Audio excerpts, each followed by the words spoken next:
think those are very, like, when I think about authenticity, and I learned this the hard way, I've shared things with people that I thought the relationship was deep, right? I'm a big human connection guy. I study it, I teach it, I give speeches around it. I work with people to change their sales systems around the psychology of connection, right?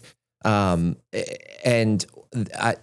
thing that I've messed up is sharing or being vulnerable or authentic with the wrong person who will take that information and leverage and utilize it against you. This is the Mostly Middle Tennessee Business Podcast, a podcast about Middle Tennessee business owners and professionals. Mostly. So the last time you were here, we had couches, and now you're sitting at a table because the couches made people look too frumpy. I always look frumpy on the couch. No, you're too tall. You're like, my business partner, John, he actually kind of brought it up to me, and I'd already been thinking at that point, I'm like, I probably should go to a table.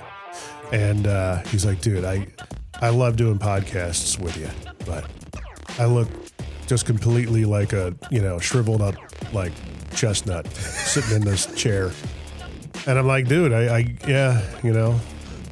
got to give the people what they want, brother. People who don't have long and lithe bodies like some of us, sit in these chairs and we just look like, melted ice cream. Hot summer days with my vanilla ice cream. So yes, this is another episode of the Mostly Middle Tennessee Business Podcast, powered by, actually from the Christian Brothers Automotive of Spring Hill Studios, and powered by Muletown Bikes right there on the square in Columbia. Go see my friend Vinny and go see Jason over at Christian Brothers. They'll be happy to see you. Tell them Jim McCarthy said, hey, to borrow an old adage from old Phil Valentine. Have you tried e-bikes yet? Have you ridden them? I have not. Dude, game changer. Game changer? Yeah.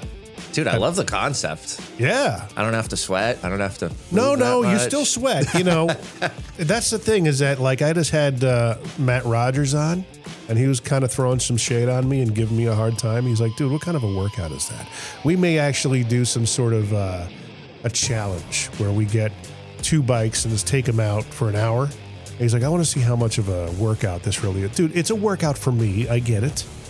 But for Matt Rogers, who's like a stud, I'm kind of worried that it may not be a workout for him. But I mean, dude, if you actually leave how much money's on the table for that? That's the real question, and plus it's an honor thing. You got to, if it's not really a challenge, I mean, I've been trying to ride mine as much as I possibly can, but with it being cold, I'm a wuss. I don't really like riding in the cold, even though I've got like the gloves and all that. I really probably should start doing that. I was going to say, I think you just convinced yourself. Yeah, got to do it. But it was one of those things that it does give you a workout, because if you leave it even on the lowest setting, it gives you a little help. But dude, when you hit a hill, you're still putting out effort. Yeah. It's just not killing you. Yeah. Because I used to do like 3 or 4 miles on my old bike, and that would take me about a half an hour. Now I do about an hour on this thing. I'm doing 15 to 20 miles. Wow. It's still get a good workout. Yeah. What do you do for workouts? Anything? In the mornings, usually I just do some like movement stuff and then hit the sauna. Gotcha. So I'm not your like bench press. You have a sauna in your house? I do. Do you? Yes. Well, I guess you're married to a chiropractor. Yes. So actually, I bought that before I met her. Really? Mm-hmm. So maybe that's why she wanted to marry me. So calisthenics kind of thing? Is that? Yeah, just like push-ups, medicine ball, light weights, Yeah, you're still in your early 30s, though, right? Yeah. Wait till you hit your 40s, man. That's when the downhill begins. Well, I was just talking the other day. Someone was like, well, how do you tap into your spirituality? And I was like, the sauna. Yeah. Like that early morning by myself, no kiddos, everybody's still asleep, How early are you up? 4:30. Really? Mm-hmm.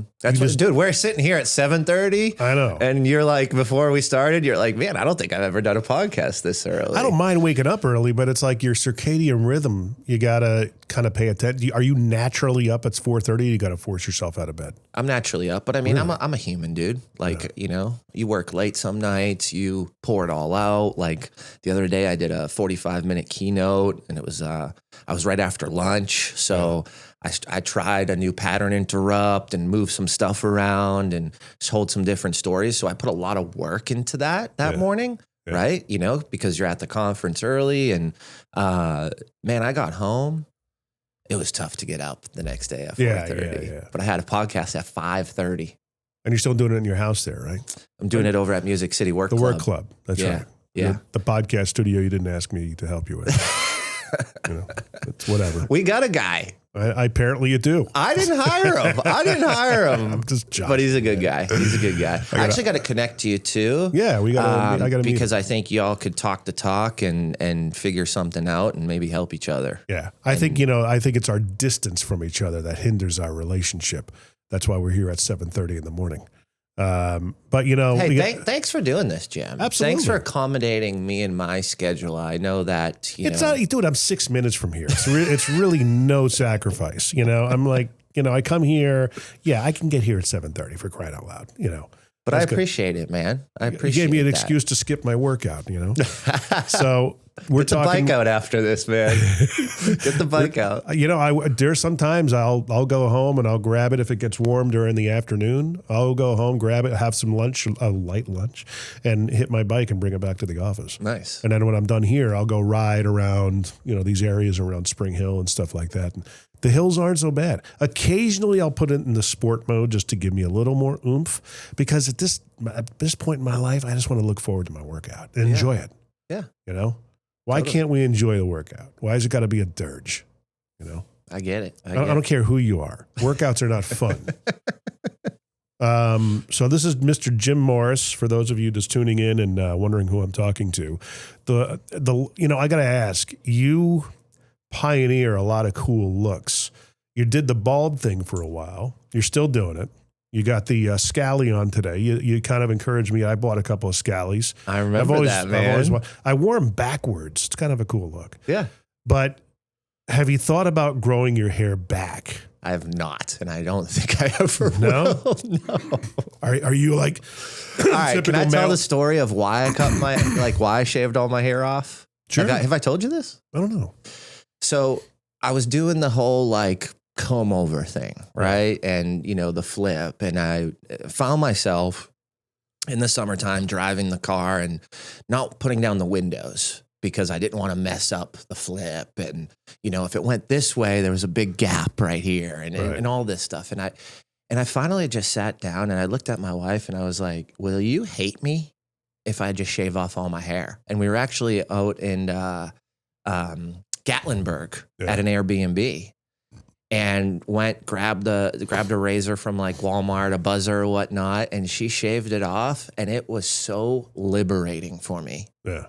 It was like me finally stepping into not giving a shit what other people think. Right.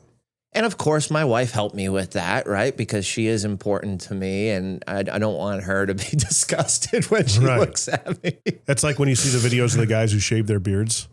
Yes. You ever see the guys who are beard artists? You're who's that? Right. And the kids, little kids, the guys will, they all they know is their dad with a beard. Big, full, long beard. Yeah.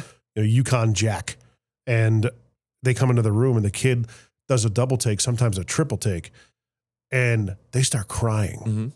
Mm-hmm. I know you're my dad, but why are you not my dad? Yeah. And the wives go, oh my gosh, dude, it's disgusting. Because they, dude, a freshly shorn anything is on the surface until it gets weather worn. It's not really pretty. You know what I mean? Yeah. It's weird. Well, not only from the hair, but in 2025, that was the first year I ever grew a beard. Yeah. 36 years old. Yeah. First year I've ever grown a beard. You've never had a goatee or anything? Nothing. Really? Nothing. And then 2026, the first week of 2026, I did just the mustache. Yeah, the mustache is weird these days. I don't like it, man. Yeah. No, it wasn't me. Too hipster East Nashville, Just not me, Soy boy. Yeah. So I'm back to fresh clean. I'm back to bald head. I'm back to my scally. I like it. It's me. Yeah. I feel like myself. I just kind of, I saw everybody going the bald route. I shaved my head, I want to say, the first time in 99 or 2000 when I was doing Body for Life, and I was jacked. And I'm like, I'm just going to shave my head. And I looked like Mark Messier from the Rangers. And It worked for a minute, and I kind of had like the close shaven look to me for a while. 5 o'clock shadow. I would be lazy about it. But for a majority of the last 25 years, I had a bald head. And recently my wife's like, dude, just grow your hair back. I'm kind of tired. I'm like, you're right. It's Dude, I like it. I like it, man. The funny thing is that to most bald guys, they had I'm like, you've been shaving your head and you've had that much hair. And I go, dude, I had no idea. It was never this full. Really? Yeah. So Dude, I'm thinking, it looks great. Thank you. I actually really do. I actually like it better than bald for you, man. And yeah, it's not bad. I kind of like, having to style it. I like going to the barber, and getting, it's like a spa day. Yeah. Cause I get a shave and a cut and everything. And of course my beard is gone all gray and all that fun stuff. But it's, I kind of got a comb over going, but it's going towards the back. So it's cool. Yeah, I like it, man. But it came in so much more full. And I would imagine it's because I shaved it for so long. They say when you shave and you cut the hair off at the root, I guess at the base, it comes back fuller. So I'm assuming that's what, I look like I have a full head of hair, even though from the back it's obvious, So dude, the last time we had you on. Uh-oh. Where's this going? Yeah.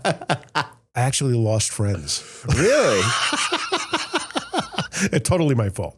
Well, tell me why. The last time we were on, we got like really very transparent, very vulnerable, and very truthful, because I'm starting to believe, and that probably was a turning point for this podcast, to show other business owners that you have all these hype leaders out there and other gurus that show the veneer of entrepreneurship. And, what's the truth about what we're doing? What's the hardship? You Fighting fears every day, man. I don't know about you, but that's entrepreneurship for my journey. Well, dude, you came in and I said, I'd offer you a water, but this week we can't afford it, because we're going through a tough season. Yeah. I've been very honest about that. Yeah. I think the last 2.5 years have been a very tough season. I think for a lot of people, and I think a lot of people need to be talking about it.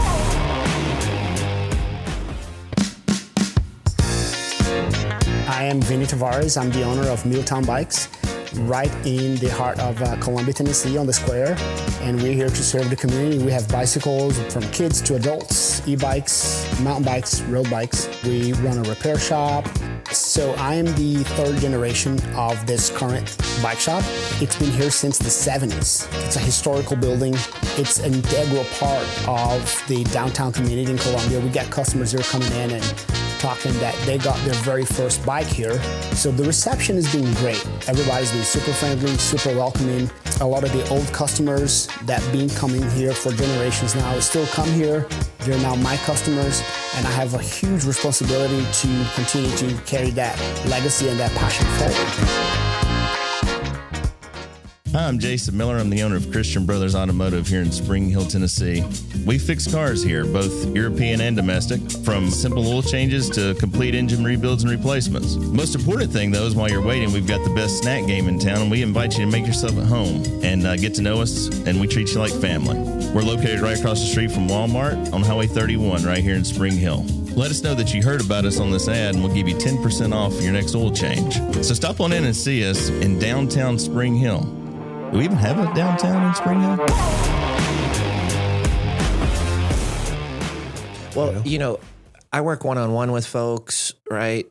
I'm involved in the Music City Work Club where we've got some different memberships and programs. That's new for you, right? Yeah. From co-working to, putting people in our life transformation program to helping them with their marketing. And I can't ignore the fact that a majority of my conversations with entrepreneurs the last 2-3 months has resulted in, dude, I love this. I'm going to try to make it work. Mm-hmm. I'm struggling right now. And a lot of those people did make it work, right? I'm not saying that everybody's at a point where they can't afford a few $100 to get into a community or use our space. But a lot of those folks had to make some decisions and some commitments and some investments. And it's not this world we live in that you go on someone's social and it dictates the truth behind what they're navigating in their journey in life in today. And for me, it's eye-opening because it also gives me a sense that the world is hurt a little bit more than we share. Yeah. And vulnerability, even though it's talked about, even though it's authenticity is It's become described, such a buzzword. but it's people still aren't actually leaning in and doing it. No, they're not admitting the real warts and all. Yeah. You know, they're using authenticity has been bastardized. It's been depowered, and vulnerability is on its way as a concept. Well, when I think about those levels of consciousness, right? You know, on the scale down here is fear, anxiety, things like that. And as you move through them, you get up and up and up, and you get closer to joy and love and enlightenment. But I also think vulnerability plays a big place, has a big place in those steps to get closer to that level of joy. And then authenticity. Like, I don't know about you, but when I'm living in synergy, when I feel the best is when I'm just telling the truth. Right. And when I'm masking or I'm trying to be someone else or certain triggers come up and I hold them in rather than share them, I don't grow. I don't benefit, you know? There was a trainer that once said, he was in a car business trainer, and he says, whenever somebody asks you how you're doing, even though you might be having the worst month of your life in the car business, everything's measured in months, he's like, you always tell them, unbelievable. He says, because that could go either way. I'm like, you know, especially if you don't want to get into it. Because typically when people ask me how I am, I get too honest. I'm like, first of all, are you genuinely wanting to know? I think that's the key, dude. What you just said, that's actually the key. And is that person able to receive it? Right. And not make a judgment? I think those are very, like, when I think about authenticity, and I learned this the hard way, I've shared things with people that I thought the relationship was deep, right? I'm a big human connection guy. I study it, I teach it, I give speeches around it. I work with people to change their sales systems around the psychology of connection, right? The thing that I've messed up is sharing or being vulnerable or authentic with the wrong person who will take that information and leverage and utilize it against you. Oh, throw it in your face. Or blackmail you. Oh, wow. Really? That's happened? Yes. Recently? No. Okay. A couple of years ago, I learned that lesson. Anybody we know? No. That I know? Someone mutually? that doesn't matter. Okay. Yeah. I'm like, give us the dirt, man. Nah, I'm it's like National Enquirer. Yeah. Right now. No.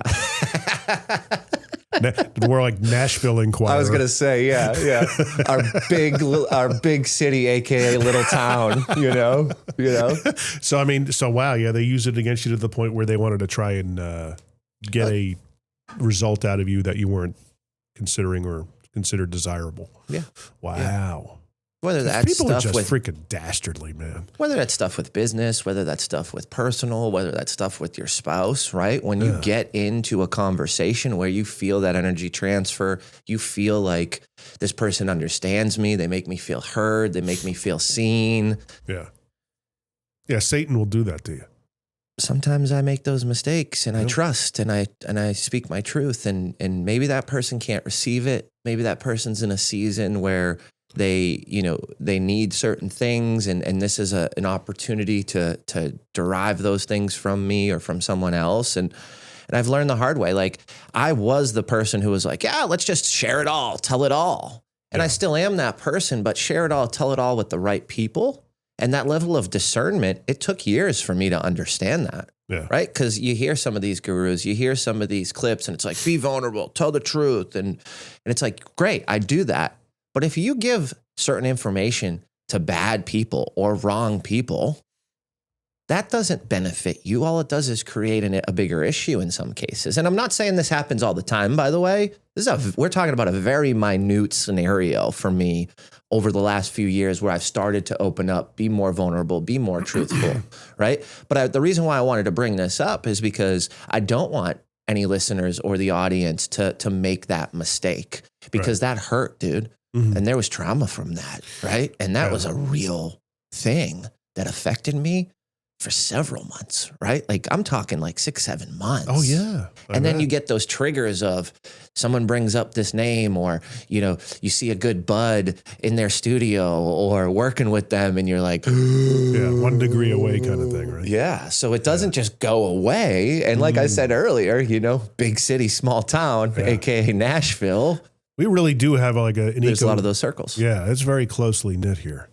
You know, I was telling someone the other day, I'm like, you know, you really have to understand the fact that if you do something wrong to the wrong person in this city, everybody will know about it at one point in time, right? Because there's so much overlap and there's so much connection, and we're in the South. People talk, people hang, people are more open. You know, we're not up in Boston or Connecticut where it's like it's expected of people. You know, the Northeast, man. Yeah.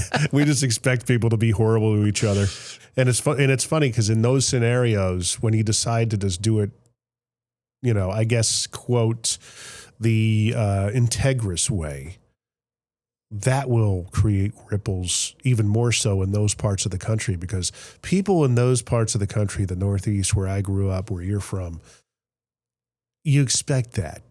You're waiting for the other shoe to drop, where you expect people to just completely like, okay, at some point you're just going to try and stab me in the back. I'm just waiting for it, you know? And sometimes you just run into people that don't. That it's like, you know, it's like this generation coming up, our kids, texting properly, using grammar and sentence structure that's good. Dude, that alone is going to set you apart from everybody in your age group. You know, it's so simple to just do what you say and say what you do and do what you say. You know, integrity. It's what you do when people aren't looking. Yeah. You know, totally. And it's down here. You're not wrong. I think people give a lot more benefit of the doubt down here. Yes. More so than the Northeast. But that's also something that I've learned as well, is how do I balance that? Not only from a like, hey, I've been hurt or screwed over and I've got this trauma or this trigger, but more so of protection moving forward, right? And then also it's interesting, and I'll just give this quick example. Contracts, okay? In Massachusetts, in Boston, where I'm from, where I've done business, a lot of business, made a lot of money, met a lot of people, worked for big clients, right? Whether it was in hotels, whether it was in hospitals, everything is contractual. And when you and I don't know if this is your experience, but when I've worked with people down here and I want to sign a contract, it's almost offensive to some people. And I just think that's a cultural shift and a cultural change. But for me, I need to move into contractual agreements moving forward. Oh, of course. And that's what I'm focused on, is if we're really going to collaborate, if we're really going to align, and it's not so much of protection of me, but it's also protection of you. Yeah. Right? Because I'm learning, and my wife literally yesterday was like, because we had this conversation. This is real stuff that I'm navigating right now. Yeah. And she's like, Jim, it's not about, she's talking to this, Jim, not you, Jim. Yeah. She's like, it's not about protection. It's about perception. Perception of what our conversation leads to. Perception of how you heard the exchange of words. Oh, yeah. What did you want to hear? And when I think about that, I'm like, babe, you just like... Dude, get ready to have these kind of scenarios with your kids. Blew my mind. Yeah, that's going to happen. You know what I mean? And it was like, and then we talked about a situation where someone was telling us a story or telling us something, and I perceived it way different than she perceived it. Mm-hmm. And who wants to argue about that? I would rather communicate amongst the two and say, how did you perceive that? How did I perceive that? And what I'm learning, and what I used to do all the time when I had massive teams, 300-400 people, 10, 12 high-level managers, I'd ask people to repeat it back to me. So I could ensure that they understood and perceived it the same way that I did. So as I move into 2026, I'm starting to use those elements that I stopped using for the last couple of years. And it's not so much, and you got to do it carefully because it can be offensive. Yeah. Right? But it's like, hey, we talked about a lot of stuff today. How did you perceive our conversation? based on these 2, 3, 4 things that are really important to me, really important to you. And what I'm finding is perception of what I said and how you perceived or received is drastically different. So that's why I like to move to contractual agreements. And even if there's not money exchanged, right? Even if it's something of collaboration, let's get it on paper. So it's like, you do these things, I do these things. Let's align in the middle. Yeah. And if we do this financially or that financially, or we hit this revenue goal, here's how the money's going to be divvied up. And also I've learned this because I throw a lot of events. I take a lot of risk. I'm an entrepreneur. I chase dreams. You take a lot of risk. Yeah. I take a lot of risk. Dude. But in those scenarios, for me, it's like, okay, well, what if we don't make money on this? Right. Who's responsible? Who kicks in? Who makes it even and fair for the both of us? Yeah. And I learned that because I've taken a lot of risk and then something's gone sideways and I've owned the loss. Mm-hmm. And it's like, well, is that a real true collaboration, Jim? Would you think that's a true collaboration? That's completely, you're carrying all the weight. Yeah. Yeah. Yeah. I don't want to carry all the weight all the time. And a collaboration isn't me carrying all the weight, But I'm learning this, man. And life's a beautiful thing, brother. I can only stumble so much before I got to get my shit together. Well, that's probably a good seminar to have on, getting an attorney involved and stuff like that. And that could be like, the guy could have a field day with you setting that up. And, okay, who needs a contract? Let's talk. Getting a group of attorneys together to do that for people. Yeah, and I've also done some stuff where someone signed like a gentleman's agreement, or I signed a gentleman's agreement. And I think your verbiage around that really dictates the severity of what that document means, right? So I've signed a gentleman's agreement, and it's like, well, this is an illegal document. Okay, so what's the purpose of this, right? Just to get those perceptions aligned? Okay, great. But if there's not a consequence or there's not an expectation of if it goes left or if it goes right, then what's the point, right? It's just another piece of paper. Yeah. So I would love that. That's a great idea, Jim. It's not a bad idea, especially talking about boilerplate agreements and how to, adjust them and stuff like that. So for most people, this way they're not, paying attorney's fees and stuff like that. But it might be a good idea. But getting back to what we talked about, you talked about discernment amongst people that you keep in your inner circle. I bring this up not to get religious, but in a Christian sense. Jesus, I think, gave us the ideal model for human friendship. He had 12 disciples, 3 of which were on the inner circle. But he was also, God walking amongst men and dwelling amongst us as a human. He just automatically knew broken people that he would surround himself with. They would still be broken, but those were his friends. So I think a lot of the friends I was telling you about, we lost friends. The last episode, I went into talking about, earlier you mentioned seeing pictures of people that are with other people that are questionable and they're buds of yours and these other people triggered you some way. I talked about the last time about some friends of ours that we spent considerable amounts of time with, went on vacation. And at the time, my wife and I were kind of fed up with the fact that we would see pictures of these people in social situations where no one thought to even text us and say, hey, we're out here, come out and join us. And a lot of the same people we hung out with. And I always had a hunch that I'm like, well, we kind of already feel like obligations to them. Let's, it makes it really awkward. Like, well, what are we going to do here? This is kind of the end game. You bring it up to them. What are they going to do? Now we've really become an obligation. If you make it, you've put light on the problem. Hey, when you're out, just text us, man. We'd love to join you. And, well, I think you got to lead with love in those conversations. Yeah, but at the same time, it's still, I put myself, one of the things I do, maybe to a fault, is look in the mirror first. I said, okay, if somebody came to me and said, hey, listen, we love hanging out with you. The next time you're out, just let us know. We'd love to join you.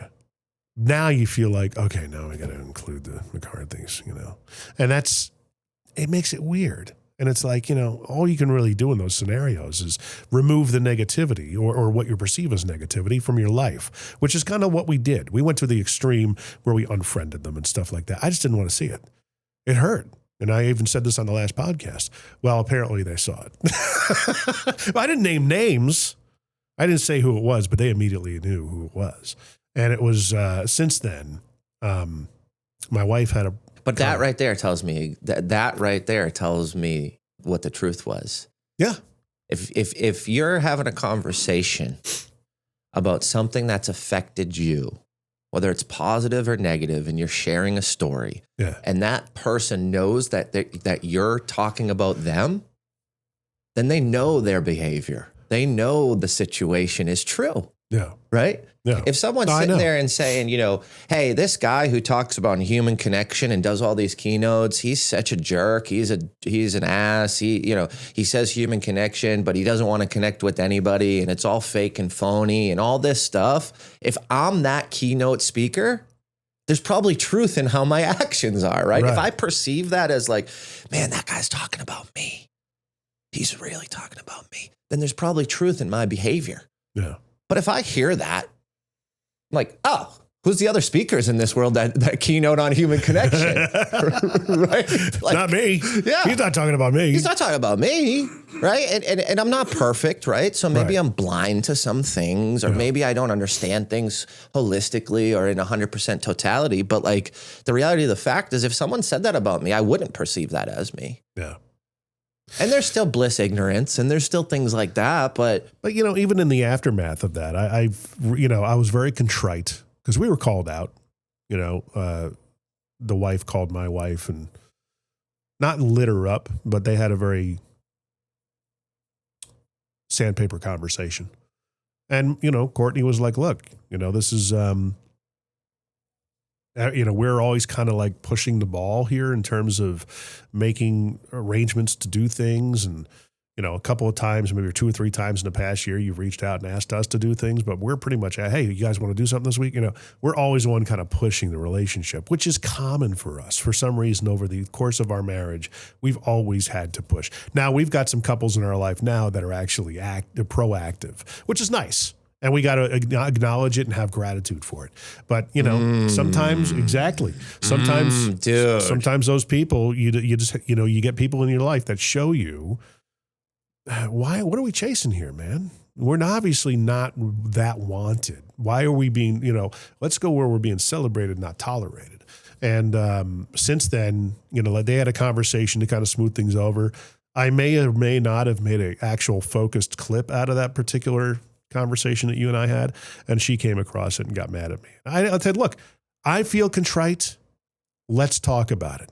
I was never able to talk. They didn't even want to hear it, which told me a lot. I was just going to say, I think that tells you where you need to align and where you don't need to align. Yeah. I'm like, hey, I told them, hey, I miss you guys. I get it. I understand why you think I'm a jerk, but we've never been able to talk about this. You never ask questions in terms of, are we really, it's kind of a denial thing, and maybe this is kind of, we did you a favor in a way that, You had mentioned something about pushing the envelope or always following up or always asking to connect with someone. You're nurturing the relationship, and it's far out balanced. So that's exactly what I was going to say is, I think that any relationship needs to be owned by the person who wants to build it, right? But I also, to your point, believe that at some point you're going to get tired of continuing to push the relationship. Oh, totally. Yeah. And I think a good leader, and like you said, we never had the opportunity to talk about it. I think this goes back to leadership, where it's like, if you're a good leader, instead of talking shit, instead of running your mouth, go have the conversation. And it hurts my ears to hear you say, you tried and you just never had that opportunity to connect and converse around it. But I admire you for trying to have that. I admire you because that is a leadership quality. And dude, I am not painting myself as a saint here. If they're watching this, I'll look right at them and say, yeah, I was a freaking jackass. But I mean, but you were hurt. My question is, what is it you're really upset about, man? I didn't call you out by name. No one really knows who I'm talking about, but I'm talking about you. I'm just simply saying this would have been I think they're upset because I made it public.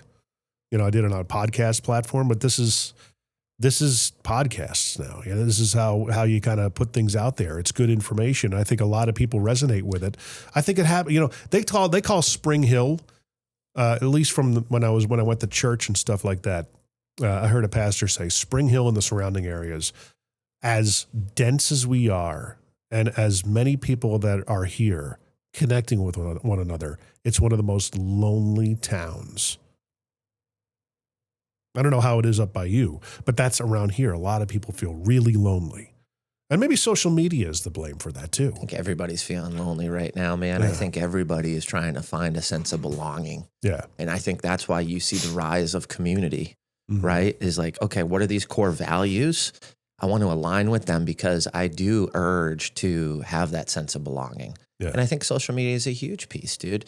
I mean, the comparison of that person's doing this or they have that and I don't, like, that is tough to swallow, especially when you've been taking risk, when you've been trying to navigate it. And I think that, what is it? Comparison's the thief of joy. Yeah. It's like a Roosevelt quote or something. It's definitely a famous one. Yeah. And it's like, I do believe that. And I have fallen into that. And I have been low vibration and super negative. Folks, I'm a human. I'm not perfect. I've made a lot of mistakes. I'll continue to make a lot of mistakes. But the good thing about how I navigate and look at life is if I make the mistake and learn from it, there was a reason, there was a purpose that I went down into that dip because I had to feel through it. I am someone who has to go through it to come out on the other side. Yeah, and that's contrary to our friend Mr. Brad Lee in his book, The Hard Way. He's like, if you read my book, you'll avoid all these things. I'm like, no, they won't, dude. I think it opens up the mind. Yeah. I think it opens up the mind. Gives you awareness. But until you actually navigate it Right. and feel through it, right? I can read Brad's book and go, dude, that's a great concept. Dude, love that story. Wow, man, that totally get it. But that doesn't hit my heart as deep as it does is when I fumble through it and I have to figure it out.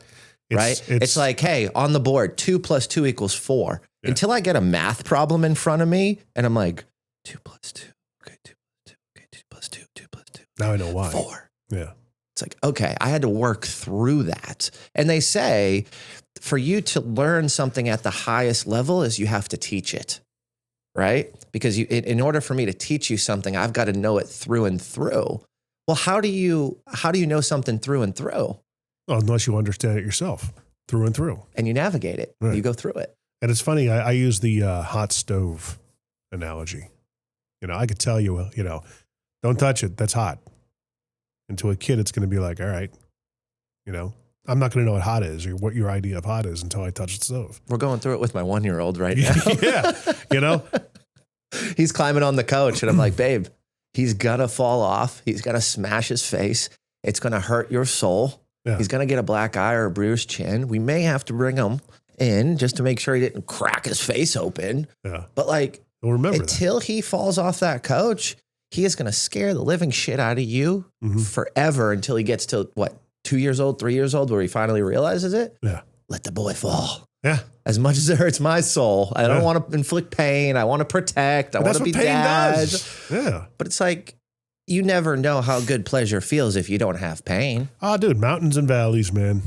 Mountains and valleys. That's it, brother. That's why there's my business partner. He calls exhaling and inhaling in business. He's like, we're at the end of an exhale right now. He says, we're about to take in air, but we've been exhaling so much. And I said, well, is it the same even if you inhale and you get the top of an inhale? He's like, no, because you have air in your lungs. I go, yeah, that's true. But ooh, dude, I like that one, bro. I like that one. But he says businesses do that. Yeah. He actually has got a book coming out called, by this time, it might be just when this podcast episode comes out, it may be hitting the market or probably about a month or two out. It's called There Is No Crisis. Dude. That's one of our principles here at J2 is that there is no crisis. There's no reason why you should shave years off your life by overreacting to a problem that you could just take a beat, think about it, how to respond, I literally had a guy the other day hit me at 6 a.m. on a text. And, some of the products that we put out there, they have somewhat significant headache factor. And we're still kind of working on it. But when they kind of come up, well, this isn't working and that isn't working, it's like 6 a.m, dude. I'm getting this text. I used to be like, but now I'm just like, all right, I'll call him in an hour when I get to the office and we'll figure it out. There really is no crisis. Dude, I needed to hear this today. Oh yeah. I needed to hear this. I had a friend of mine, and she knows who I'm talking about. And I will say, Lindsay Stafford. She's a great friend of mine, great client of ours, and we do a lot of collaborations together. She wanted to come in and do something a little bit different. We do a lot of podcasts for her. She sits in the chair over here and does her podcast. But she wanted to do social media videos. She goes, well, where do you, the morning of, I was thinking, hey, we pop you in the chair, put the screen behind you. Let's do some social, just direct to camera type of social media videos. And she's like, well, where in the house are we doing this? I said, I was thinking, and I told her, she says, oh, I don't want to do that. I'm going, you're telling me this the morning of? Okay. I got to find a place in the house to set up like a studio and put lighting in and everything. And I initially, she knows this, I told this story. I initially had that reaction. Like, you got to be kidding me. But I tempered it, and I've been retraining my brain. Yes. To not think of it as, but to flip a switch and say, no, this is a puzzle. This is a challenge. Let's look at it that way. Opportunity. And it's exactly, because we talked about it later that day. And within, I got here and came in early. I said, well, the room upstairs could probably work. The wall probably won't look very nice. Let me see what I have. I found a backdrop I didn't know I had. Love that. Popped it up on the wall, put the lights, set up the camera. I'm like, this will do. This actually looks pretty good. And she comes in. I'm like, well, I think we're ready. If you want to come take a, she's like, this looks great. And it turned out okay. But during the filming, she goes, you were not happy with me this morning, were you? I'm like, I said, yeah, there was a moment where I was like, I said, but I decided to just do this. That's a trigger for you, that last minute change. Well, because, But, dude, you navigated through it, bro. You navigated through it. It was a last-minute change, and it was just communication breaking down with some of her staff or whatever. And, me not, thinking through these things. So it was kind of mutually owned, and I appreciate that of her. But it was one of those things that came out better than we thought. Now we have another option to offer clients. Yeah. Dude, totally. I was just going to say that is... She looked at me and she goes, you're welcome. I'm like, yeah, I know. Thank you. Well, growth opportunity for you, growth opportunity for your business. And by you just taking that second and figuring out a new opportunity, you started to create, right? And like one of my favorite quotes is, when you don't know what you're doing or you don't have a solution, that's when you start to create. Yeah. Right. And you were like, okay, well, we usually do this. Where am I going to do it? All right, I need to find some new tools, or I found this backdrop, right? And then I also am going to say that there's some spirituality in that, because you didn't react in a negative way, or you identified that I'm not going to do that. Right. Maybe there's some spirituality that backdrop appeared right in that moment that you needed it, because God's looking down on you and saying, hey, I see you. I'm testing your patience right now. You've asked for more. You've asked me to give you more patience. That only means I'm going to test it. That's it, babe. Oh, okay. I didn't know we were asking for that. Oh, that changes everything. I'm glad I brought God into this then at that point, dude, because that's literally what you asked for. Yeah. Let me ask for this. Here you are. Let's navigate this thing together. It worked out great. Sounds like Lindsay was happy with her content. Yeah. And now you have another option that you can also bring to new clients, or your clients that come in for podcasts. Hey, dude, let's try this. Let's take this opportunity. Dude, I absolutely freaking love this story, man. Yeah. So I it's love funny. this. It reminds me of the scene from Evan Almighty, where his wife is in a restaurant somewhere, and Morgan Freeman's character, God, comes up to her, and she's like, he lays that whole thing out. He says, do you think when people ask for patience, God gives them patience? Or does he give them opportunities to be patient? And then it's like, yeah. Bro, I just got full body goosebumps. Full body goosebumps. Like, ooh.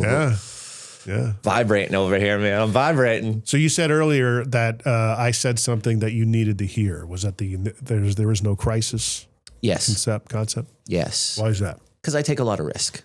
You obviously see that. You know me. We have deep conversations. We have a great connection. Yeah.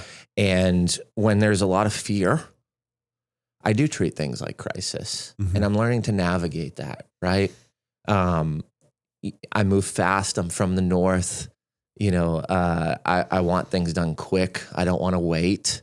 And I think I can take a beat. I think I need some patience sometimes, right? So like, I also think that there's a reason why this conversation is happening today. Always. There's a reason why we're here super early in the morning doing a podcast, and you were so accommodating because I think we both needed this conversation today. Oh yeah. And for me, I need to lean in and realize in a lot of ways that the progress I'm making on a lot of projects, the growth that I'm having, when you look outside the picture frame, it looks really good. And I sometimes forget that. And I try to mold and piece together and push a lot of things. And I think for me, it's like, dude, if the podcast studio at Music City Work Club isn't ready for a guest, it's not a crisis. It's not a crisis. I can reschedule that. Yeah. Right? If I said that, hey, we're going to have this amenity like our 12-person cold plunge by this date, and the company gets pushed back because the holiday is a week, that's not a crisis. Let's just communicate to the person that I told that, right? Rather than like calling up the company and being like, dude, you promised this needs to happen, blah, blah, blah, blah, blah, blah, blah, blah, right? Yeah. And those are triggers for me. I do have trust issues I probably need to work through, but I also need to give some grace. Yeah. Because I don't know. And also, that's also a legitimate thing. The holidays, shipping, parts, right? Like, we know things take longer. We know things, slow down. So if I was going to do something in my business and I had to have that conversation with a client and it was the truth, I think there's legitimacy in that. So why am I treating this like a crisis? Maybe it's a little bit more work. Maybe it's a little bit more energy to go and call some people that I said, hey, we'd have this amenity. This is going on. But it's okay to do that. I don't need to blow up or freak out. Right. And when I say that, it's not like I called the company and started screaming at them, but I'm talking about internally blowing up, right? Yeah. Like feeling that pressure rise and that stress rise. And all I have to do is go, dude, do I need to feel into this? Is that really what needs to happen? Do I need to treat this like a crisis? Right. And as you know, we took over Music City Work Club and acquired that business. We've got 2 locations in Nashville, and Where's we're the other making a lot of location? changes. Sorry, I didn't mean to interrupt. Where? Because you have the one that's on like by Charlotte. Yep. And then we have one right on 12 South Avenue in between the Gulch and 12 South. Oh, okay, cool. So right near Belmont, right where that Smoothie King is on 12 South, the cookery. But, in those moments, it's like, okay, we're making a lot of changes, right? We acquired a business that wasn't profitable. Right. And we're changing the concept and we're doing new things, right? We've got a ton of events coming up. We got a cold plunge. We got a sauna. We've got a movement room. We've got a vibroacoustic bed. We've got a biocharger, right? We've got a podcast. We've got an amazing conference room that's rentable. And we're making all these changes. So there's a lot of things happening. There's a lot of timelines I want to hit. Yeah. And when those timelines get screwed up, because my number one strength is strategic, so strategic with my time is important, and I lean into that, and that's beneficial. But when those things don't align with my strategic time planning, I tend to create a crisis myself. Yeah. When everybody around me doesn't see it to be a crisis. But I'm also never going to not lean into those strengths, because those strengths of strategy, those are really important. And I believe that strength is one of the reasons why I can do so much. I can navigate. I can take a lot of risk, because although I might put up money, I might lose money, I might try something new, I'm strategic in what I learned from those experiences as well. Mm-hmm. And I think that is priceless, because as I said earlier, I am someone that has to go through it to totally understand it. And I am someone that needs to implement things, not just talk about them. So for me, I need to lean into that strategy. But when things go sideways, it's not a crisis. And I also need to believe in myself a little bit more, man, right? I've lost a lot of money. I've made a lot of mistakes. I've lost a lot of important people in my life. I can't get down on myself from that. I've just got to learn from it, and I've got to rise up, and I've got to get better, right? And to go through that really opens up these different scenarios and situations where I'm like, dude, lesson, needed that. Totally agree with that. I was wrong. And the last thing that I want to say about this and what I'm learning in this season of life is being from Boston, where I grew up in the neighborhood, your word is bond. You say something, you fucking do it, right? Or you get the shit kicked out of you. Mm-hmm. Like, yeah, it's a consequence. That doesn't need to happen all the time, right? I'm leaning into the fact that I may say, hey, I want to do this, but now I've acquired new information, and now I can cross that out, step over the line, and draw a new one based on the information that I've received. So I'm not 100% correct, and I will change my mind based on new information. And I actually think that's a great thing, where I would neglect and negate that for a long time, right? I'm not perfect, and I'm not going to try to be perfect. I'm just going to try to be my best. Does your garage door sound like this? If it does, it's screaming for help. Call Incredible Doors, 931-348-DOOR. We're making garage doors in Murray and Williamson counties work better and sound better. We just make them incredible again. Go to IncredibleDoors.com or call 931-348-DOOR. Follow us on Facebook for specials on maintenance visits, keypads, and other items. 931-348-DOOR. IncredibleDoors.com. And I think those are very two drastically different things that I've had to really lean into and learn over the last couple of years. And as I continue to navigate that, I continue to bring and be more open to bring people in and understand them and perceive why they have these experiences, why they have these beliefs. And if I align and agree with it, it's now going to become my belief, right? Because I can't do this thing we call life alone. And guess what, Jim? I don't want to do it alone, man. Right.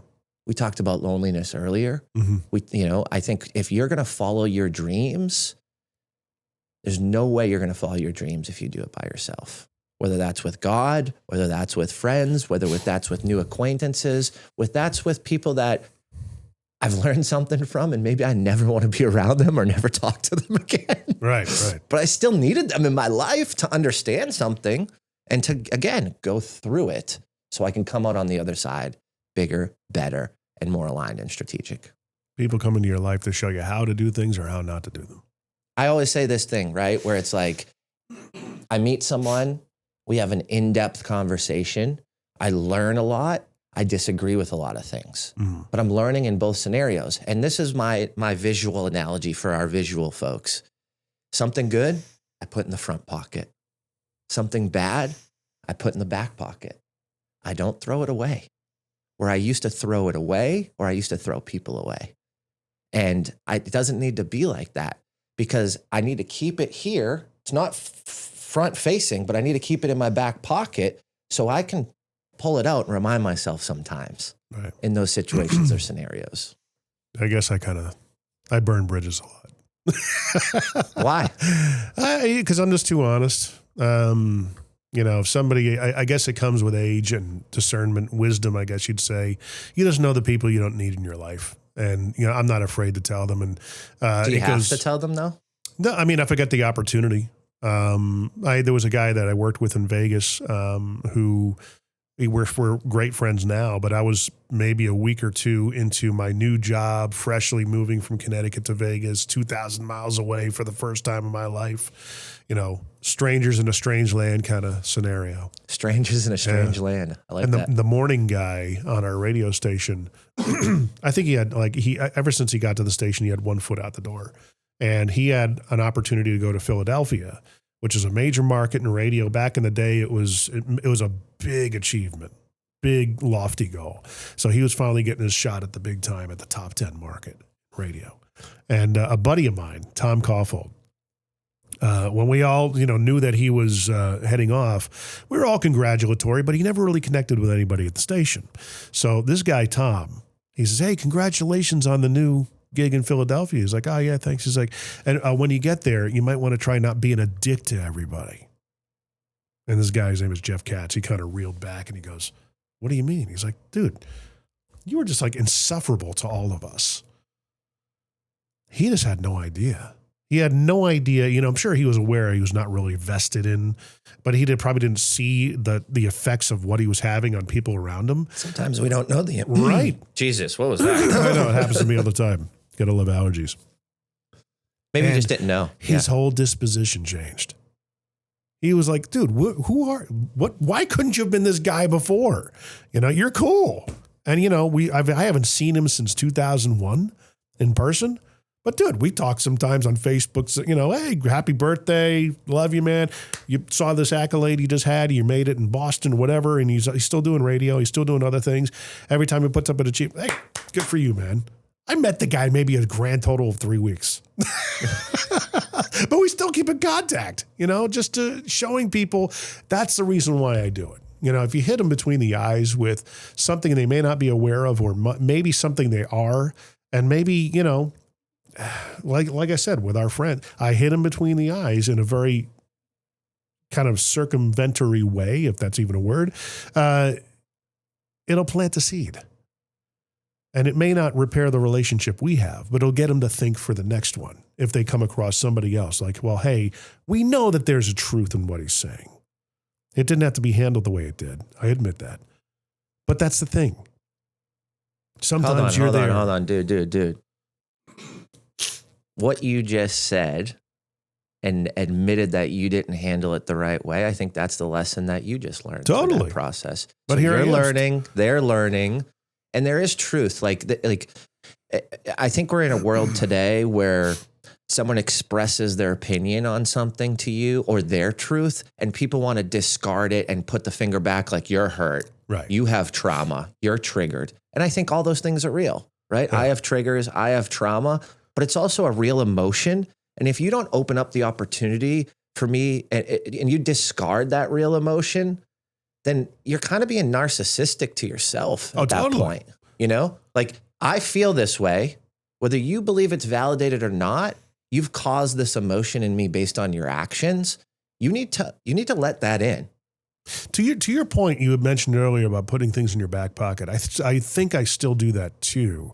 It doesn't mean you can't have sandpaper conversations with people and be truthful with them. Describe sandpaper conversations for hard me. conversations. Hard conversations. You know, I mean, there's a person that we both mutually know who's wants to think of them as influential in their circles that I would love to have on the podcast. But I think it would be World War III.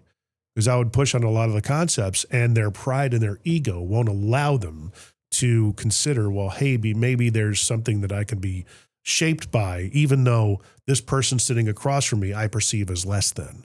I only want to learn from higher achieving people because obviously they're doing it right and they're doing it perfectly. And, you know, anybody that's doing less, there's no value in what they're doing, because they don't have the fruits to show for it, even though they're in the process of trying to do it. You know what I'm talking about. I'd love to have a conversation with that guy, but I think he would get up and walk out. It would make for a great and really uncomfortable episode. But, you know, I've never really reached out to him. But if it's one of those things that if I come across them, I'm not going to hold it against him. Can I challenge you? Sure. Reach out to him today. Invite him on the show? Invite him on the show. Yeah. You know why? Why? Because you won't start. Now you'll get your answer. Yeah. He's either going to come on or not. And that's okay either way. But at least how do know. I posture that so he's not blindsided? Hey, I'd love to have a conversation with you. My podcast is blowing up. It's the Middle Tennessee business. Like you're in Tennessee. Yeah. I'd love to invite you on. Yeah. I've had mutual friends on, which we know you can drop those names. They've all come on. They've had a great experience. Maybe we have some conflicting ideology around some of the things that are going on in your space or in this personal development arena. I'd love to have conversations around that so I can hear your perspective. If you come with love, though, like I'd love to hear your perspective on a lot of this. Yeah. We may have conflicting ideologies, but I want to talk about it. Let's have an open conversation. It's like authentic professional wrestling. You know what I mean? It's fake, and all the drama that they create. It's like, soap opera for men with WWE and stuff like that. Oh, but man.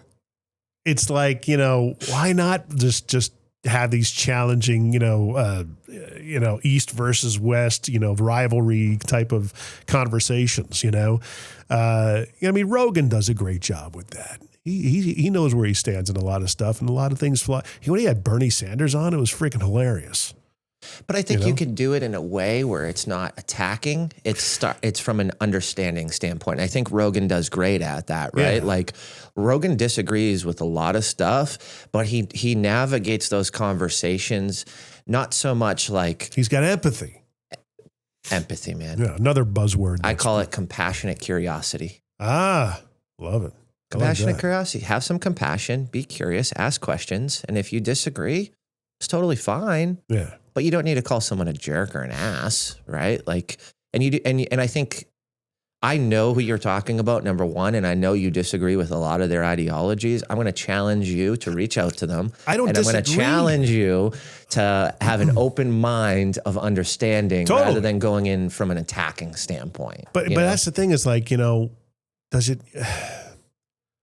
Dude, you don't know how he's going to perceive it. Let him be the lesser of the two to open up to a very open and authentic conversation. I just think it's funny. I'd say one of the topics would be like, the veneer of everything. You see so much veneer on social media with a lot of people who are trying to look a certain way and come off a certain way, not realizing that so many people, especially in the demographic in the age of AI, where we're getting into a time where we don't know what's real anymore. And our BS meters are so finely attuned.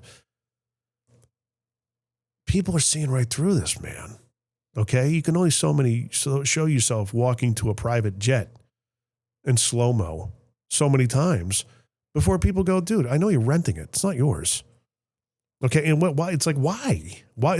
I guess that's my biggest thing I would ask is like, I don't know if that would be perceived as an attack. But why? I mean, do you realize people don't buy this? It's like, we see it all the time. One of the guys I see on social media, well, actually another organization started calling people out called Baller Busters. But even they had problems because I think probably from the legal standpoint, they couldn't really reveal who was behind it. And they would call people out, but then they'd block them so they couldn't respond.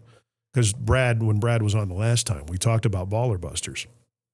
And I made a clip out of it for the purpose of saying, let's get on their radar and stuff like that. Completely, I'll be honest about it. But it was a legitimate conversation. Like, hey, I love what they're doing.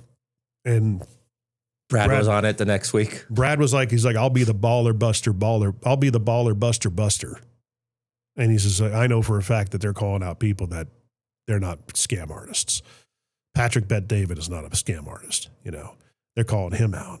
He's like, you have dealings with Grant Cardone. He says he's considered to be a scam artist. He's like, did he take your money? Yeah. Did he put it into an investment? Yeah. He's like, are you getting a return? Yeah. He's like, is that a scam?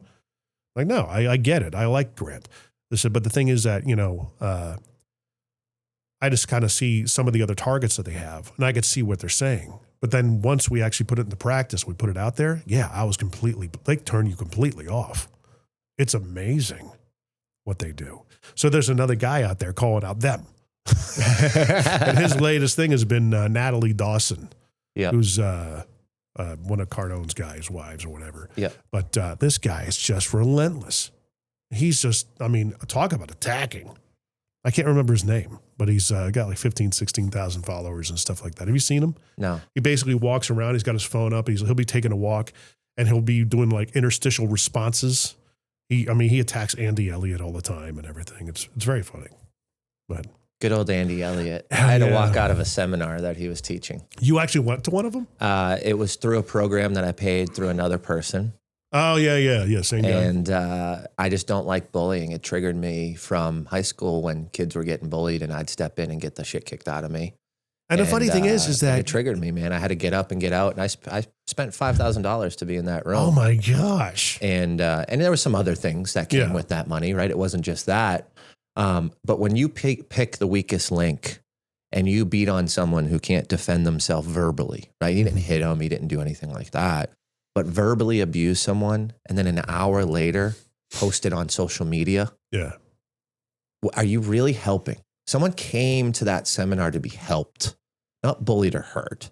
By putting someone on the forefront of social media, of you in their face, beating them down and making them feel like a terrible human being, I don't think that that's helping. No. At all. So I don't like that. That only means somebody did that. And I was waiting for him to come to me, and I said, let me be the bigger man, because I don't know how I would react if he comes up to me and gets in my face and starts yelling at me. You just laugh at him. And I understand that people need that. I understand that people need the kick in the butt. And I understand that people need to be challenged. But what I've learned when coaching people one-on-one is when you come into my ecosystem or my atmosphere, we have a conversation around intensity. Mm.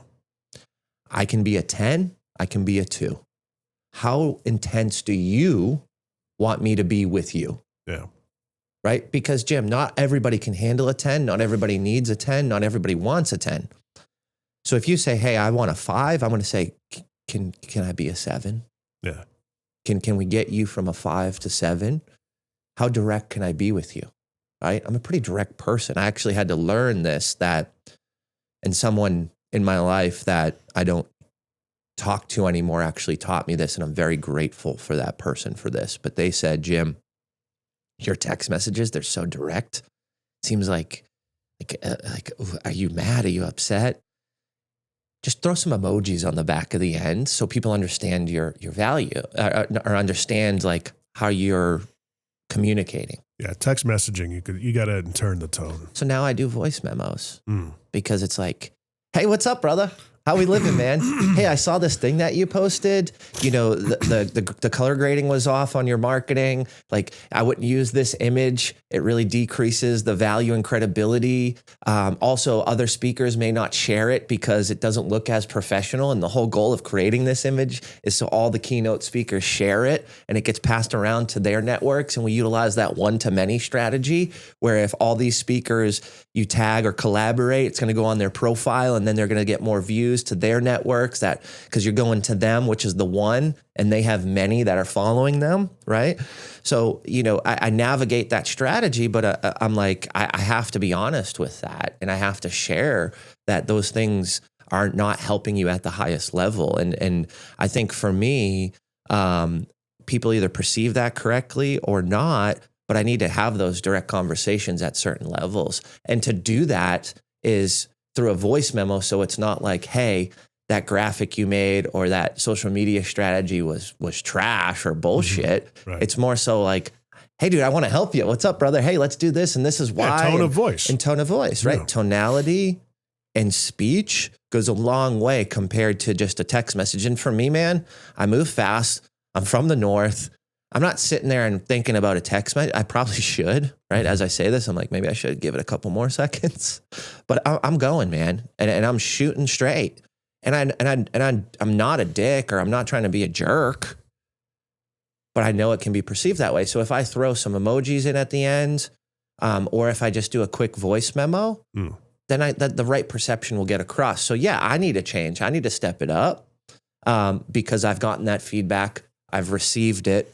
And now I've navigated a new strategy, right, on how I can show up better because I want a positive impact. Yeah. I don't want to create negative impact. And again, I'm not perfect. Well, you know you didn't want to name names, but who showed that to you? I'm joking. You're like, is he serious right now? I love it when people bring that up on podcasts. Like, I don't want to name names. I'm like, oh, yeah, well, who is that? And they're like, Jim, he just said that. He didn't want to name names. But that's a very funny moment. So Music City Work Club. Yes, sir. Last 6 months you got into it, right? 2.5 months ago. 2.5 months? When? I think it was 6. So from what I gather, because I did I shot an event there with Mr. Daryl Stinson back in December. My man, Daryl. Yeah. And it seemed to me it's like it's a co-working space, but communal in a way. Almost like you're the business hippie. You know? I like that. The business hippie. Because you come on, Jim, give me some voiceover on that. The business hippie. I'm not sure if that would work with the intensity of the big movie trailer voice. The because you go to a lot of co-working spaces have taken off since COVID. They were around prior to it. eSpace is one of the bigger names around here, and they're a great organization. They do a great job, mainly renting out, your own office, but you got community spaces in the kitchen and stuff like that. They do a lot of cool events. They also host one of the podcasts I produce called the Try That in a Small Town podcast. Nice. We have their studio there. But going to yours, it's more of an open plan. You see people just kind of it's almost like a restaurant in a way, just a big wide open area. And you can you got the closed off areas, your podcast studios, your conference room, but you can just kind of grab a space and sit, and it gets you out of the house space, right? With all the other accoutrements. Tell me, you sell it a little bit more. Tell me more about it. We realized that there's so many people, and we talked about this early on, that feel lonely. Yeah. Right. And I've felt lonely so many times, man. Right. I've navigated different businesses, different friendships. I moved here out of the blue from Boston, didn't know a soul, right? Literally didn't have a Facebook friend in Nashville, didn't even visit Nashville. Moved here, never been here before, right? Got my apartment on the ride here, took a job, didn't know what was going to happen. I felt lonely several times in my life, right? And we want to help break down the barriers and the walls of that emotion, loneliness. So how can we create a community that, yes, at the foundation, it's a space to work at, right? But we took that and said, okay, we are Nashville's only private work and wellness club for growth-minded entrepreneurs and creators, right? So we bring in a wellness component, the 12-person cold plunge, the sauna, the movement classes, the biocharger, the vibroacoustic bed, the meditation room. And then we realized we believe that everybody has something to say in the world. So we bring in the podcast studio. We bring in the speakers for the acoustics. We just had someone create music in the studio, right? Work on their album, bring the guitar in, bring the keyboard in. And what we realized through this process is we have to bring together entrepreneurs and creators to have this beautiful mix of creativity, both in the business sector, but both as well as the entertainment sector. Because I don't know about you, Jim, but when it's just business and it's a bunch of entrepreneurs, things can kind of get stale, right? Things can kind of get edgy and just, business, revenue. When we can bring in that fun element, that creation element, an artist who's painting, a musician who's putting out an album from their heart, from their soul, and we can bring those two groups together, I believe that's where the magic happens. So not only are we focusing on wellness, we're focusing on business. We've got a life transformation program. We're helping people with their marketing. It's not just a co-working space, but yes, that is a foundation of the business. And then also it's private. So little secret for everybody listening, come grab a tour with me, come check it out, but just know that you're being interviewed through that process as well. Mm-hmm. And it's not that we don't want certain people in the space, but I believe in order to have a community, you have to protect the integrity of a community. And I think that's what makes us so different. Interesting. Nice. How'd that sound? I've been practicing it. I like it. No, I actually never said that. That was straight from the heart. There you go. I think I like it. And you got the two locations. Maybe, that's the thing is like Spring Hill needs a lot more stuff like that. And then we do events. Like you can rent the venue for your event. It's not 4 walls in a hotel room, right? Which I know I'm passionate about because, Jim, I try to do things different and try to create within. And I've done things at Wild Horse, which is now Category 10, and Woolworth Theater, right? And I've also done stuff in hotel rooms, but I just found that to be bland and typical and kind of boring. Yeah, to be honest. Are you still doing the Impact Effect? You're bringing that back? We're bringing it back, baby. 2026. Nice. Yeah. Dates will come out soon. Working on some partnerships that will really allow us to enhance the experience. Once I lock those partnerships in, we'll get our amazing speakers and we'll bring some great people in. And you know what's awesome, man? I'm just so grateful for the people that have allowed me to take those risks. And you're one of those, man. Like how you showed up for us, how you helped us with the podcasting, doing the live stuff, the voiceover. Like, I'm just so grateful. Yeah. because I would not be here still standing if it wasn't for everybody that's helped me along the way. Well, I appreciate and as that. you know, man, I lost a lot of money the first time I did this. Yeah. And Go back to that other episode. We talk about that. Yeah. Come check out the last one where Jim lost friends. That's right. Yeah. I don't know what if I'll lose more friends for this one. I don't think so. But you're speaking your truth, and I can see that in your heart, and I can see that you just want to be around people where you give love and they give love back, and I actually admire the truth and honesty around that from you, brother. I just, just don't bullshit me, man. It's a simple calculus, to quote Thanos, Just don't BS me. Life can be simple. It really can. It doesn't have to be so damn complicated, man. It's like, and again, there are certain people in my life I don't want to hang out with, and I wasn't honest with them. So I'm just as guilty because it's not easy. Telling someone, I just hear it's not really my cup of tea. You're kind of weird and awkward. And I think if it was easy, I don't think it would be worthwhile. Yeah. Does that make sense? Well, I mean, the challenges have to be there, and that's how we grow and find out more about ourselves. I'm grateful that I'm not like my mother passed in the last year, about this time last year. And it Sorry was to hear that, man. I didn't. I appreciate that. But I mean, it was kind of a terse relationship in the last part of her life with she and I. But I got to the point where you learn about yourself so much that, look, you're not going to change a 70-year-old woman, who turned 80 and 81 and 82. Just when she calls, assume that she's going to have the voice of doom, is what we called it. Hi, Jim. Oh gosh, what's that? So I would literally put the smile on my face so it would come through. Hey, how you doing? And I'd try and cheer her up and make her laugh, because that was one of the things that she always used to say is that, you were my entertainment. You made me laugh. And then those statements alone it made my brother and I a lot closer too. But I had such a revelation, like leading up to her demise.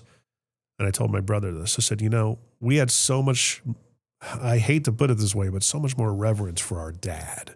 And he passed in 2006. I did a whole video and everything. It's a memorial video. It's about 12, 13 minutes long. It's got 3 parts to it.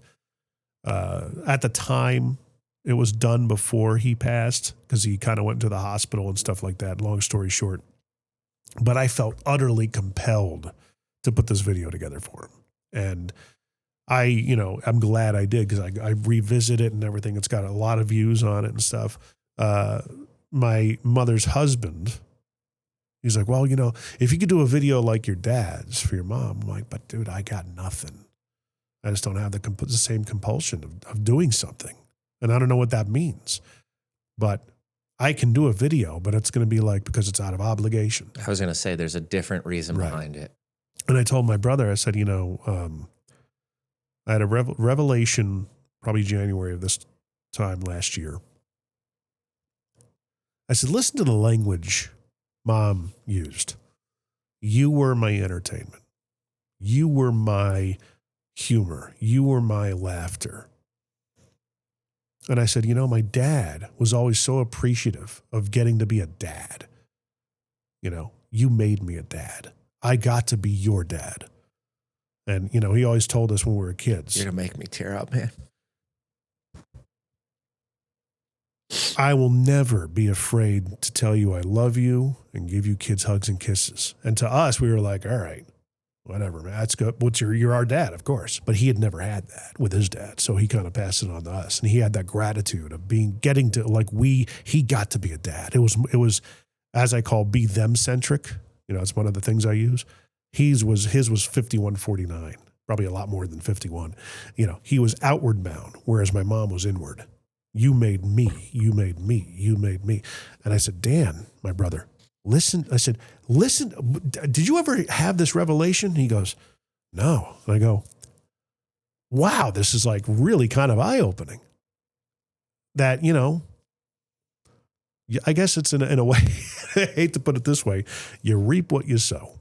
Because my father did have a lot of people come out and celebrate his passing and stuff like that. My mom, we had a Zoom call, man. How sad is that? You know, that's the honest fact of it. And it's like, I love my mom. Don't get me wrong. But man, she was very polarizing, very manipulative, very narcissistic at times, but with grace. I don't know why I'm talking about this, but you know, this kind of came up. You got me choked up over here. You're talking about your parents, and I'm the one crying. Well, I mean, it's like I'll watch my dad's video and still get choked up. It's been 20 years. So, well, I think I align with your dad in a lot of ways. Yeah. And, you know, I'm young in my family, and I want to be that way. Yeah. And you will. I mean, because was it the same kind of experience with your parents? Like, yeah. Yeah. Well, watch the video. You'll see a man that, you know, just loved his kids. There's nothing wrong with that, man. It's all right. I did a keynote the other day, and I was talking about why human connection is so important. And through that process, you know, I did a slide of who I am, right? Yeah. Jim Morris, husband, dad, you know, owns a marketing company, does this thing, Impact Effect, involved with Music City Work Club. And I put up a photo of my son and my daughter, right? My daughter's 3, my son's 1. And it was from this past Christmas. Yeah. Christmas this year just felt so different, right? The 3-year-old, she understood it. She got it. Mm-hmm. You know, my son, we lost 2 children prior to him. I didn't want to have another child because on the second miscarriage, we almost lost my wife. And I went to my wife and I said, you know, I can't go through this. I don't want to lose you. I don't want to lose another child. Like, it's going to kill me. And she looked me in the eyes and she said, I know my body. I'm a strong woman. We're going to have another child. So when I'm showing this photo of Ellie, my 3-year-old daughter, and she's got a Santa's hat on, and she's smiling ear to ear, and she's hugging my son who's dressed up as an elf. Yeah.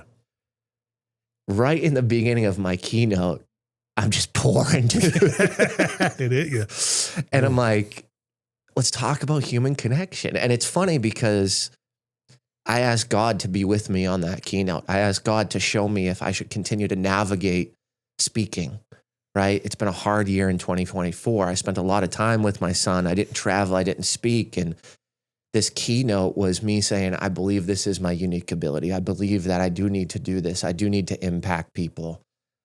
And it just came through in that moment of how important it is to build deep human connection, not only with your children, not only with your spouse, but with people that need it just as much as you need it. And you just brought me back there because I want to be a dad like your dad, man. Yeah. Yeah. Those, when you grow up with a void of something, you tend to kind of go the other way. You know, my father knew what he needed when he grew up, but didn't get it from his dad. And, you know, might have had the same kind of disposition towards his dad that I do towards my mom. Again, it sounds horrible saying it, but that's the honest truth. And it's funny because people would say it's your truth, and no one can take that from you. Yeah, it's my perception, I guess. You know, I try to, you know, my truth is I don't know if it's the right word because I have a biblical truth that I apply to things. There is only one truth. I think it's my perception and how I internalize things, not necessarily the truth, because in the human sense, it's got 3 sides to every story. Yours, mine, and the truth, and what really happened. But with my mom, it's more, there was a period of time we didn't talk for about 4 years. And I was the one that broke the silence. And based off of her life and how she treated her own mother, towards the last part of my grandmother's life, they didn't talk at all. They were just completely wrote each other off. And, my brother at one point, I said I was willing to do that because what she had done was somewhat so egregious that I was like, I don't need this kind of shit in my life. I don't. And, you know, she pulled the cancer card at one point. And I'm like, you know what? Fine. I'll be the adult. I'll take the high road. I'll break the silence. I'll do the thing you never did with your own mom. And it healed the relationship. And I think I got, you know, a heavenly feather in my cap, so to speak, to, you know, do that. That's not why I did it. It was truly like, I guess that, you know, if you want to get what you want out of life, you help other people. That was a way of me helping her. and my brother, quite frankly. Because there were people during that time, they'd be like, well, what if she passes? And I said, dude, you have no idea how many times I've role played that scenario of getting that phone call. Hey, your mom's gone. And we haven't spoken in 2 or 3 years. I said, I literally method acted how I would react to that. And I said, I feel nothing. Nothing. Oh man, well, that's too bad. She was a great mom growing up, but didn't find another reinvention and purpose of herself in her second, third part of life. She just kind of remained stuck. And that's the truth. I said, but look, that's how I feel. That's my visceral reaction if I were to hear that. And dude, that's how, here I am talking about it. I still feel nothing. I was just going to say, I can see it on your face. I literally read your body language. Ivan Drago right here. There's nothing, stone face. Your body language. I mean, I'm sitting here across from you, looking in your soul right now, reading it, and I could feel it with your dad. I couldn't feel it for a second with when you brought up your mom. Yeah. Which is sad, because she was a great mom growing up. She did the best she could. It's just, unfortunate. And, when I pass on, maybe I'll hear about it. How dare you say that about me, which is kind of funny. But anyway, man, how do people contact you? Is it mainly Music City Work Club these days? You want to get people driving there? Yeah, go check out musiccityworkclub.com. Interview and be interviewed while you're there? Yeah. Come on into the studio, take a tour, check out our space. Yeah. If you're looking to have an event, I've thrown a lot, so I'm happy to help you. And we can also provide the venue and the space. Is it mainly a certain kind of event that you're looking to do, business-esque, entrepreneurial-esque?